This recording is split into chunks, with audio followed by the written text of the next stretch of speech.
This is a laminate coffee table that somebody forgot to add color to. I'm gonna show you the proper steps to prep this laminate surface for stone coat epoxy. Coating over your old existing surface will save you 10 times your time and money versus going to big box stores for other expensive countertop options. These edges are gonna look so good.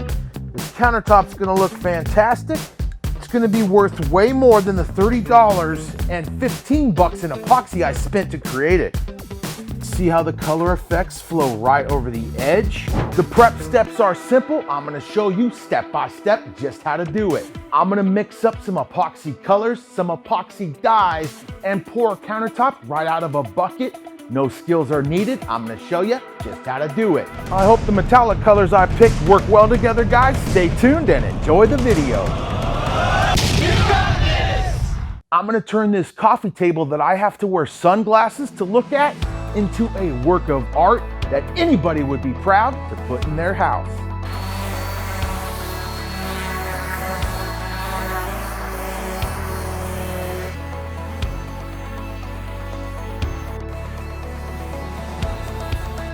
It's now time for one thin coat of our bonding primer. You can find the bonding primer over at Stone Coat Countertops. Just a very thin coat of the bonding primer is all that is necessary. And don't forget those edges. I'm gonna let it dry 20 to 30 minutes and I'm gonna come back and apply our black epoxy undercoat.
For a more realistic, Mother Nature created this type of countertop. We like to pour our exotic pour buckets side to side like sediment stone. This allows the epoxy to self-level and stack up, leaving behind a realistic looking countertop.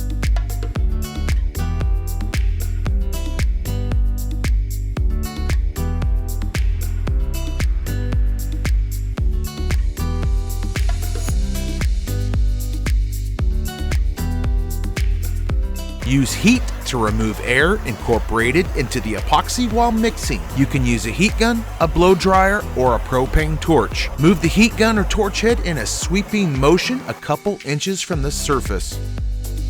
Here's a pro tip when using the exotic pour epoxy technique. Leave your tape dam on the edges for a few hours after mixing. Let the epoxy thicken up before pulling that tape. This keeps the vivid, realistic colors where you poured them, and the edges look super good when the epoxy flows over after starting to gel. It's been over 3 hours since I've mixed this epoxy. It's now time to peel that tape. Between hour 3 and 4, The epoxy is much thicker. These color techniques are gonna sit right where I left them, but the epoxy is not too thick to flow over those edges nice and even. A pro tip when peeling that tape, start from the top, pull down and away from the top of your project. That will encourage that epoxy to flow nice and even over those edges. Nice. Just take your gloved finger and break up any surface tension. Then that epoxy will continue to flow perfectly. Come in here with your finger, break up that surface tension. Haven't you guys seen Jurassic Park when the guy puts the water on his hand? Kind of the same idea. Epoxy's gonna flow where epoxy is. Nice! Nice work. That thing is looking fantastic. This piece looks super sweet. I am pumped about it. Keeping that tape on for an extended period of time is the key factor that made these edges and this top look fantastic. To see all the products used in this video, jump on over to Stone Coat Countertops and check out the Epoxy Color Center. We have hundreds of epoxy additives that you can mix and match to make your very own exotic pour and make your countertops fit your style.